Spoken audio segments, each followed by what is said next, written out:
Okay, have you ever tried to get ChatGPT to say something funny? Here's something I tried recently. It thought about this for 16 seconds. It's confident, but I don't think it's funny. I think it sucks. Today, I want to ask, why are language models so bad at comedy? And more importantly, can we actually make them better? My initial theory is this. AI optimizes for the expected, but comedy lives in the unexpected. That tiny overlap where surprise meets sense is what actually makes us laugh. Models are trained to generate the most likely solution, but jokes live out on the edge. Kind of went a little fast there, so enjoy. Okay, models are kind of like perfect interns. They're helpful, they're clear, and they always need to be on their best behavior, but comedy needs some controlled wrongness. Think about what actually makes you laugh. It's the slightly wrong thing that ends up feeling exactly right. So I built an experiment to explore this more. I made a little project called LOLLM that started with a simple concept: which model is funniest? I would show people a prompt and then 3 anonymous model responses and have them pick the funniest one. The models didn't know they were competing, and the humans didn't know which is which. You could say it was democracy.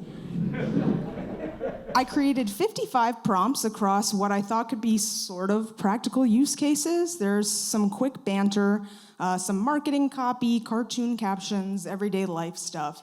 I tried to create scenarios where you would actually want AI to be funny. So here's a couple examples of the prompts that I had in the little system.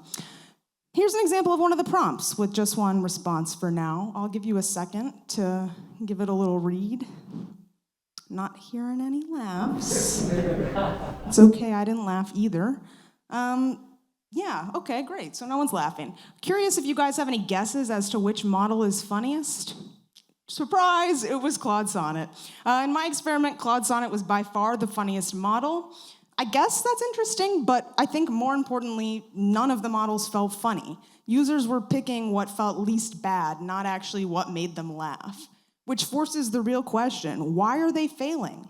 I think there are a few obvious reasons. Number 1, probability kills surprise. After Monday morning, models see meetings as the most likely next word. But Monday morning exorcism is a little more unlikely. Low probability has a high payoff. Comedy lives in that surprise. This timer's a little off. Hedging kills perspective. If you give a model a prompt, it will see multiple paths and try to walk all 3. You end up with a blurry, unfunny mess. There's no edge and there's no point of view. Comedy very much requires commitment. You need to either pick spicy or cheesy or dark, not all 3. Third, instruction tuning kills brevity. Good comedy involves a setup, a punch, and rarely anything more than that. AI comedy is elaboration, setup, context, clarification, and then you have 45 words and the model is still generating. Every extra word kills momentum. Finally, overtraining meets overthinking.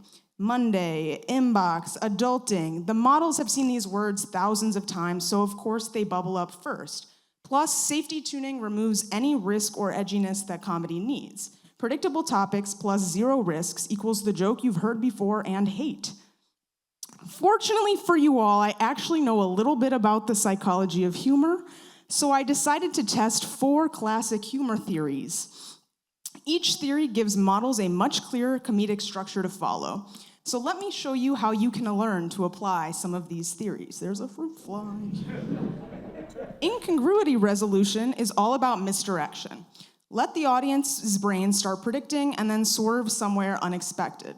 I told models to pick one twist and then bury the reveal in the last 3 words. That final constraint matters because revealing too early kills surprise and too late kills attention. Timing is everything. Benign violation theory says if you mix the harmless with the hurtful, it becomes humorous. It's all in the name. The intersection of something benign and something that's a violation is funny. The violation creates tension and the warmth releases it. Together, it creates the permission to laugh. Superiority theory says every joke needs a victim. Let the audience feel superior to the narrator or a universal human stupidity. Never punch down. The fruit flies back. I told the models that the butt of the joke should either be the narrator or some universal human ridiculousness that we all recognize. Finally, relief theory is pure physics. Surface the tiny anxiety that everybody feels but nobody says, one microtension compressed and then released in the punchline. The model's weakness tends to be adding that extra explanation after the pop. Obviously, models really love to talk, so you have to tell them to shut up. Unfortunately, theory alone was not enough, so I built a freshness contract of my own. Please list the obvious angles and then ban them. Do not echo the prompt's words back to me. Please do not write as if this is for LinkedIn. Save the punchline for the very last word. And finally, this is personal. Please no similes. As I mentioned earlier, length kills laughs, so I gave models strict constraints for word count. These forced economy. There was no more room for rambling. Compression creates precision. I really sped through that one, so enjoy the visual. Here's an example of the joke that you saw before, but this time there's an updated response. Yes, everyone stand and read. Now, I don't think it's perfect, but I think we can probably all agree that it's better, right? Yeah, it's better, oh my God. So what should you take away from this presentation?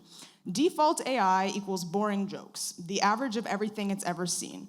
Funny AI needs structure. Pick a theory, enforce freshness, and compress it ruthlessly. If you'd like, you can scan this QR code and take an updated humor quiz that I made so you can find out which model you think is funniest. Go forth and make AI funny on purpose.